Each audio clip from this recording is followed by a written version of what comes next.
1960 माझ्या शाळेचे नाव जिल्हा परिषद सेमी इंग्लिश स्कूल मनगाव. माझ्या सरांचे नाव नवनाथ विष्णू सामासा.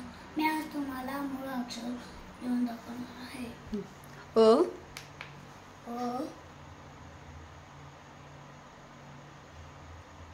अ न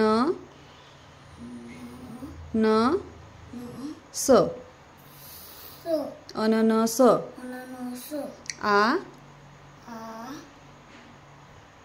आ ई आई स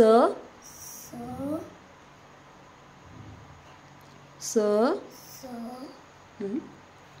स एक स्टँडिंग लाईन सा स सा. धन्यवाद.